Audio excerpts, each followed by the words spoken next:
दुष्काळापासून. इतकं मोठं महाराष्ट्राचं नेतृत्व हरपल्यानंतर महाराष्ट्रातील प्रत्येक घराघरामध्ये एक समस्त पवार कुटुंबीयच नव्हे तर घराघरामध्ये हे दुःख आलेलं आहे. त्यामुळे बाकी राजकीय गोष्टींपेक्षा अजितदादा हे अत्यंत प्रत्येक घराघरातील एक लाडकं आणि हलवा आपल्या घरातला भाऊ असा महिलांमध्ये लोकांमध्ये एक त्यांचा मानस होता. आपले पार्थ पवार निवडणुकीला उभे असताना माझा आणि अजितदादांचा खूप जवळचे संबंध आले होते. संपूर्ण पवार कुटुंबियांशी देखील माझे अत्यंत चांगले सलोख्याचे संबंध होते. दादांची काम करण्याची पद्धत, पक्ष राजकीय सगळ्या गोष्टी बाजूला सारून लोकांना मदतीचा हात देणं, ठामपणे उभे राहणं, या महाराष्ट्राच्या आर्थिक विकास जडणघडणीमध्ये अर्थसंकल्प असो किंवा विकासाचं कुठचंही काम असो अजितदादांनी कधी मागे हात घेतला नाही. त्या महाराष्ट्राला एक नवीन दिशा देण्याकरता आदरणीय अजितदादांचं खूप मोठं योगदान राहिलेलं आहे. आणि या देशामधील सगळ्यात जास्त वेळ उपमुख्यमंत्री राहणारे देशातील पहिले व्यक्तिमत्व म्हणजे आपले अजितदादा पवार. इतकं मोठं नेतृत्व हरपल्यानंतर आपल्याला हे जे दुःख कोसळलेलं आहे त्यामध्ये माझा महाराष्ट्र सेना पक्ष, संपूर्ण जनता, नागरिक, पवार कुटुंबीय असतील, राष्ट्रवादी काँग्रेस पक्षाचा परिवार असेल, संपूर्ण महाराष्ट्रावरती आलेल्या या दुःखामध्ये आपण सर्वजण सहभागी आहोत. आजचा प्रचाराचा शुभारंभ आपण कुठेही करणार नसून संपूर्ण निवडणूक होईपर्यंत हे दुःख खूप मोठं आहे. त्यामुळे माझी सर्व सहकार्यांना विनंती आहे की आपण कुठेही आजचा प्रचारचं जे नियोजन होतं ते उद्यापासून आपण सुरू करणार आहोत.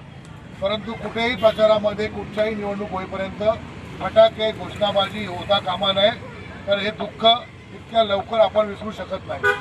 त्यामुळे पुन्हा एकदा मी आपल्या सर्वांच्या वतीने जाहीर करतो की आजचा प्रचार दौरा पूर्णपणे रद्द झाला असून उद्यापासून फक्त आपल्या उमेदवार, आपले सहकारी हे आपल्या पंचायत समिती गणातील सर्व नागरिकांची फक्त भेट घेऊन, दर्शन घेऊन प्रचार करणार आहेत.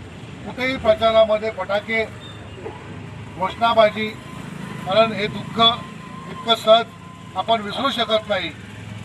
मी पुन्हा एकदा आपल्या सर्व मनसे परिवाराकडून, समस्त ग्रामस्थांच्या वतीने, आपल्या ग्रामपंचायतच्या वतीने, आपल्या उमरोली पंचायत समितीच्या वतीने, आपल्या राष्ट्रवादी काँग्रेस पार्टी पवार कुटुंबीय यांच्या दुःखामध्ये सहभागी असून आपलं जे प्रचार रॅलीचं नियोजन आहे ते उद्यापासून जसं आहे तसंच सुरू राहील. फक्त कुठेही घोषणाबाजी आणि कुठेही फटाकेबाजी होता कामा नये. हे दुःख खूप मोठं आहे. असं व्यक्तिमत्व घडायला खूप पिढ्या जाव्या लागतात. तेव्हा अजितदादांचं एक नेतृत्व उभं राहतं. मी 2 मिनिटं श्रद्धांजली अर्पण करून आजचा कार्यक्रम आपण समाप्त करू आणि ईश्वरचरणी प्रार्थना करतो की असं दुःख कोणाला देऊ नको. की ज्या लाखो महाराष्ट्रातील जनता, त्या दादांची जी माता भगिनी, कुणाचा भाऊ, कुणाचा काका, कुणाचा मामा, अजितदादांकडे माझं एक काम आहे ते उद्या करणार आहे, माझ्या आयुष्याचं कल्याण होईल या आशेने दादांची वाट बघूया. आज ते दादा आपल्याकडे नाही आहेत, परंतु दादांचे कार्य, दादांचा सहवास हे कधीही विसरता येणार नाही. त्यांच्याकडनं प्रेरणा घेऊन आपण दादांच्या कार्याप्रती अभिप्रेत होऊन आपण पुढील कामाला लागूया. मी तुर्तास 2 मिनिटं थांबतो आणि आपण सर्वांनी मिळून भावपूर्ण श्रद्धांजली अर्पित करून आजचा प्रचार दौऱ्याचा कार्यक्रम आपण रद्द करत आहोत. आपण सर्वांनी 2 मिनिटं शांत राहायचं.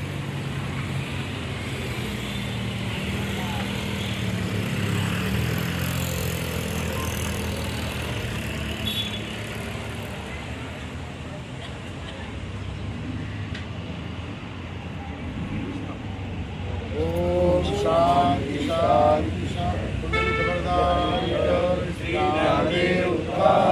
पंढरीनाथ भगवान की जय। जगद्गुरु संत तुकाराम महाराज